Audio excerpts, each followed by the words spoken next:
All right, welcome back to the podcast. My name is Doug Sandler. Of course, this is the Building Your Life podcast. The main guy, the inspiration and the motivation behind it all, the man and the legend, not my cat behind me. Do you see this cat behind me? This is the laziest cat, John, I've ever seen. Yeah, you know what? I've got my son has one. We actually just dealt with this cat. It's huge. It's enormous. Yeah. Literally, I was at his place this past weekend. I mean, this cat did not move Mm, for an entire 24 hours and well, just sat in the same place. well, talking about a guy that is always moving, he's on the other side of the microphone. That is John Browning. He is the guy that kind of inspires and motivates all of us to get off our rear ends and actually do some cool stuff. He's got some subjects that we're going to talk about today that are going to be really, really, really super interesting. Part of my everyday conversations, because I do a lot of tech, a lot of finance, a lot of medical, and a lot of legal podcasts are in our arsenal, John. And you brought up some topics that are really cool. What are we talking about today? I'll let you unveil the present here for everybody. Sure. We've talked about it a little bit before, and we talked about innovation, and you cannot talk about innovation right now and in investing in innovation without talking about AI or Uh, artificial intelligence. So I wanted to spend a little bit of time on that today because I think it's a dangerous subject for a lot of investors just because it's so prevalent and there's so much excitement about it. And if 30 years of investing has taught me anything at all, it's that the loudest voice in the investing landscape is probably shooting higher and will yeah. fall harder than any other thing in the coming months, or possibly it takes years. And no, we're not talking about cryptocurrency because that was Not this time. right. Not this Not this time. time. It's But but to your point, what happened with cryptocurrency? Yeah, it started out dead and then it completely just hockey sticked up to the nth degree, elevated to a level of, starborn proportions, and then it completely fell back to the ground again just as quickly as it got up there. I never know. It's like, okay, is now the time to get in? Because you know me, my philosophy for my entire lifetime has always been buy high and sell low. And that's not a good way, not a good way to come up with a good portfolio. Yeah. So is that kind of like is that the meat of what we're going to discuss, is how this thing just completely skyrockets and then drops like a rock? Yeah. And I think, we'll talk about, you always hear, well, it's different this time. Hmm. We'll talk about that a little bit too. Is it different this time? And how might it be different? How might it not be different? Let's All right, man. This sounds like a great subject. Artificial intelligence. For those that may not, you might have your head in the sand somewhere and not even know what this thing is. There's a company called, I don't know if it's the name of the company or if it's the name of the thing, Chat GPT. That's my first introduction to artificial intelligence.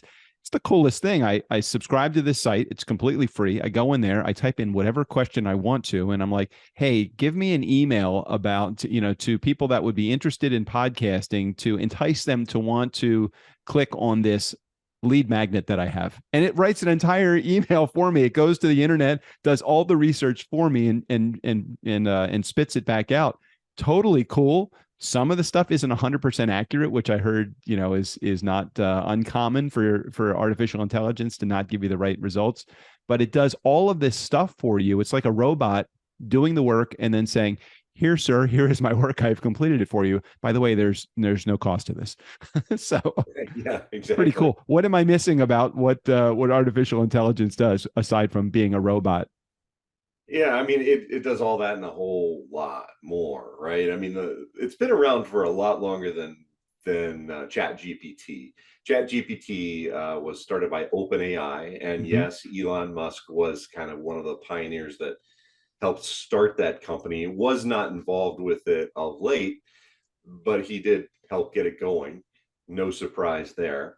Um, it is now 49% owned by Microsoft, and they're Mm. using it not just in their Bing search engine going forward, but it's also going to be integrated into their Microsoft 365 and their Word, their Excel, and all of those things. If you can start to imagine, I mean, this is the rudimentary, what you just described is the rudimentary Yeah. beginning. Yeah. If you can just start to imagine how you might be able to use that with an Excel spreadsheet for us, spreadsheet geeks like myself, it's pretty exciting. You don't have to, no longer do you have to remember all the different ways to start a formula to make things happen. You just ask it. You literally talk to it pretty soon. Pretty soon you won't even have to type it. You'll just talk to it. What's the expression? The factory of tomorrow will have two things in it: a man and the dog. The man to feed the dog, and the dog to make sure the man doesn't touch anything. Is that kind of right? Yeah. It is very cool whenever you do things like, hey, I want code. I mean, it will actually write the back end code to create an entire templated website or an entire website if you want to. It can do simple things like write marketing emails. It can do show notes for podcasts we run. What's really cool is that there is a hybrid of human interaction AI where we run the original audio, let's say the transcription of a podcast through an artificial intelligence tool. And then, of course, we have a human being go back through it and check it for accuracy, making sure all the things are formatted properly. But that's the kind of stuff it's so cool. It really makes you feel like, remember when those first, those self-checkout aisles were put in the grocery stores and we're like, oh, who's going to use that? And now it's like they only have one grocer and then the other 10 aisles are all self-checkout. It's cool stuff. Yeah. Yeah. Old school here. I'm like, wait a second, I'm paying for this stuff. Somebody else is going to do the work to check me out. Why am I also doing the work to check it out? All right, I use them too. So let's talk about, I mean, you brought up an interesting spin on this, the whole investment side of artificial intelligence. When it comes to technology, how do you know, as an advisor or somebody that's kind of helping people through the process, how do you know which ones are the buys and which ones are the don't buys or stay away from completely? And how do you know when it gets to its ceiling and when it gets to its floor? Well, I think one of the things, and you see this happen, right? So I'm going to use another industry that was all the rage and went sky high to the moon, and that was cannabis. Oh, yeah.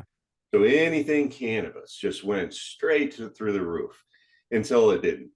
And then it came back down to earth. And now we're seeing this industry kind of come back into its own.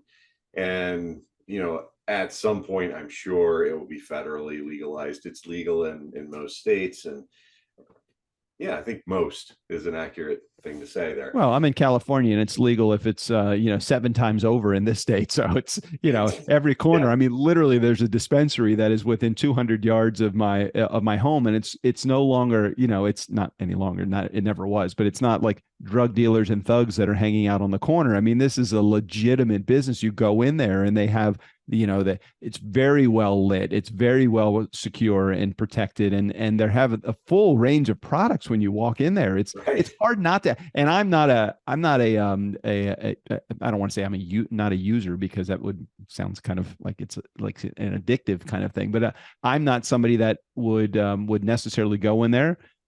But I do enjoy just kind of looking at the entire customer experience. It is pretty cool how they've set every store up. Right. But the thing about it was, like, every grower, every new thing that came along with cannabis was great, and it just got invested in. What we've kind of begun to realize is that Philip Morris had been doing this for years. They had done the research and development for years, where all these other small guys were like getting all excited. Philip Morris was just like, I'm waiting.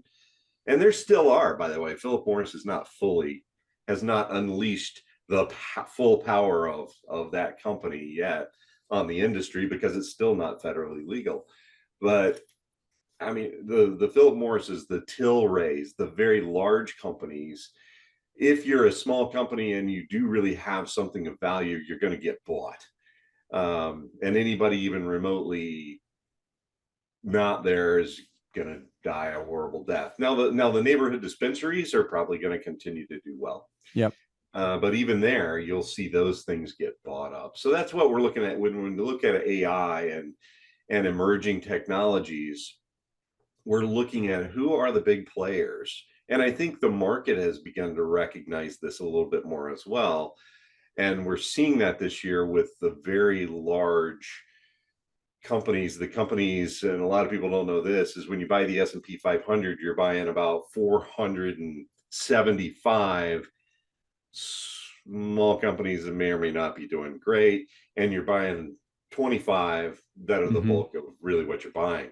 So Right. just think, if you didn't index, how much better could you actually do if you put some a little bit of brain power to work there? But it's basically Google, Microsoft, Facebook, or Meta, as it's called now. Tesla, people don't realize this, but Tesla's not a car company. Yes, they make cars. Yes, they're into EVs, but they are very much an AI company, Mm. uh, and and at the forefront of all that. So though, you just think about those four companies, Right. and the fact that they make up 20%, or I believe it might be even 25% of the S&P 500 right now. So those are the winners. But unfortunately everybody knows that, right? So when let's go even further back in history and say who were the companies when the oil rush was really becoming a thing, right? Back in, what was that, 1800s, right? And the railroads, right? So those companies did really well, but who else did really well? The steel makers, the folks that made the cable, the folks that made the barrels that the oil was stored in, the picks and the shovels. Those were the silent folks that really made the big money. And we just found that here about a week or so ago when we got the news from NVIDIA, who has long been the leader in AI chip making. So it's the chip makers, and NVIDIA rose higher than any company ever has in history in a single day. That's incredible. I mean, it does make complete sense. You know, when a company like Apple or Microsoft does a great job and they are starting to climb and climb and climb, who are the creators of the products that go into those computers? You know, the semiconductor companies and the chip makers and everything else that's out there has got to follow suit as well. It's pretty cool to think about. How do you, you know, when somebody comes to you, they're looking for advice or guidance or leadership. It's almost like when you walk into a bar to get a beer, you not only have to be a good bartender, but you have to be a good psychologist, because they're going to bring along all of their issues that they have in life. You know, it's like, how That's do right. you know, like, not only do you have to know the great ways to direct your clients, but then you also have to understand the client to get behind them, to help them and advise them the best possible way. That's got to be a huge challenge for you. You feel like you have the weight of the world on your shoulders when you do that?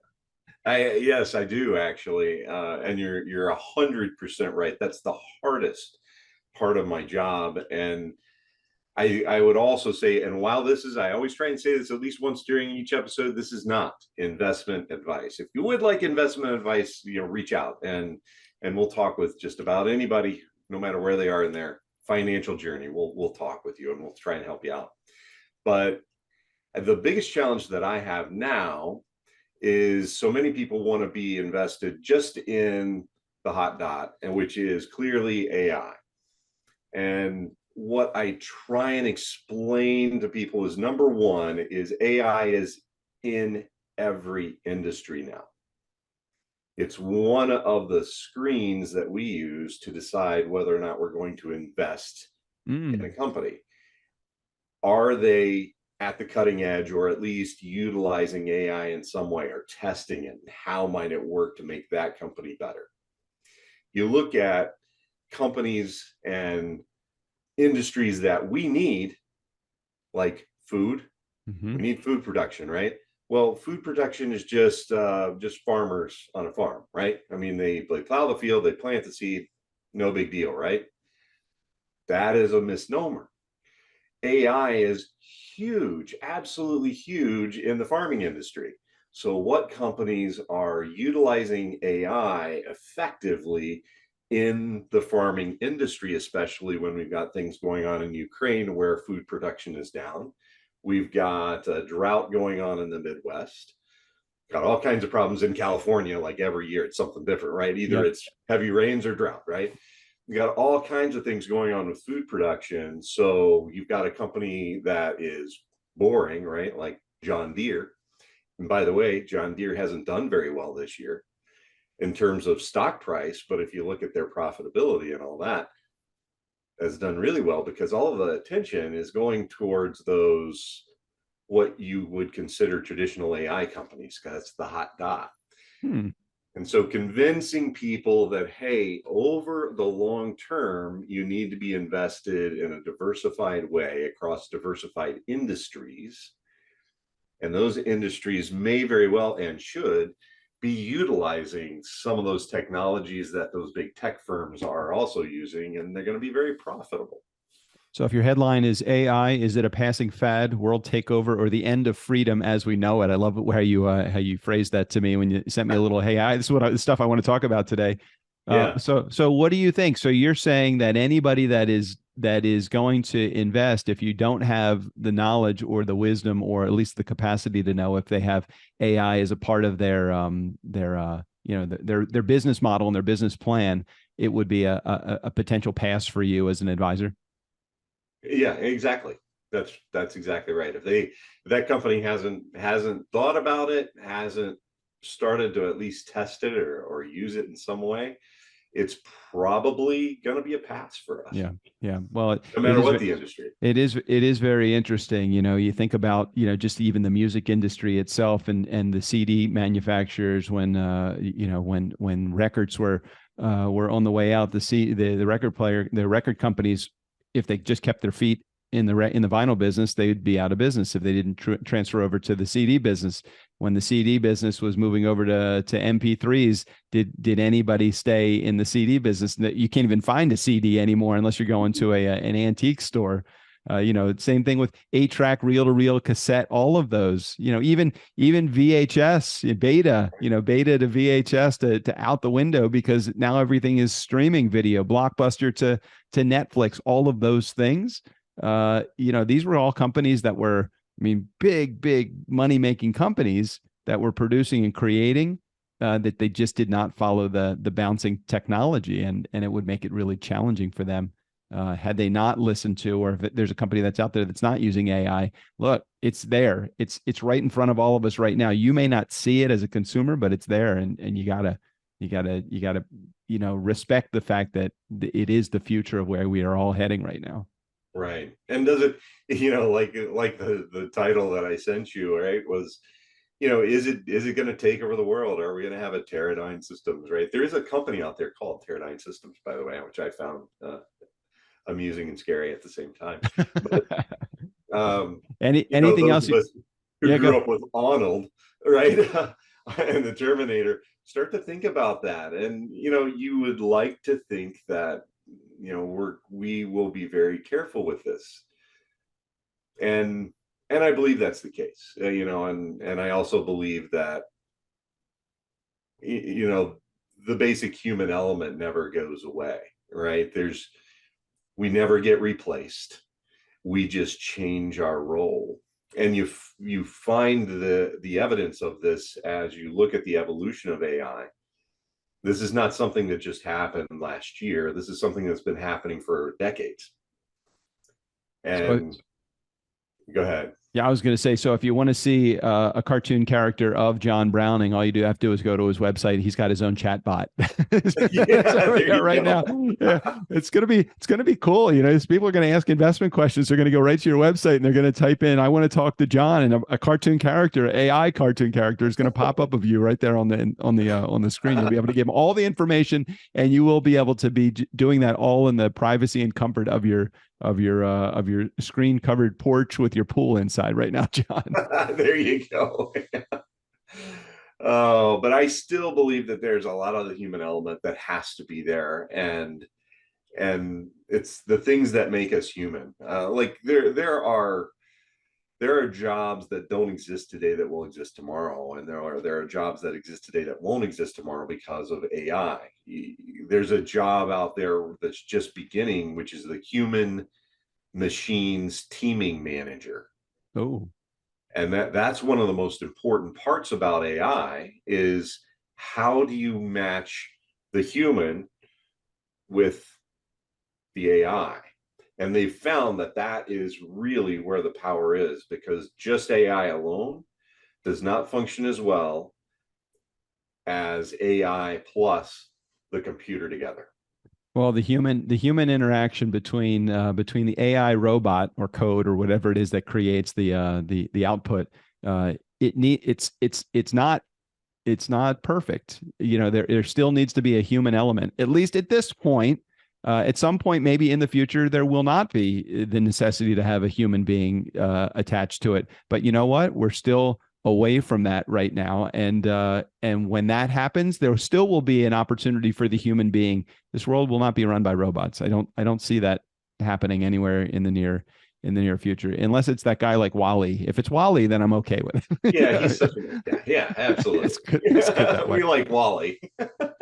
Hey, if you guys want to get more information about what John does and how he does it so well, just text LIFE to 321-421-5213. How is that going? Because now that, all of this AI stuff is happening, what's the next evolution of that text number, do you think?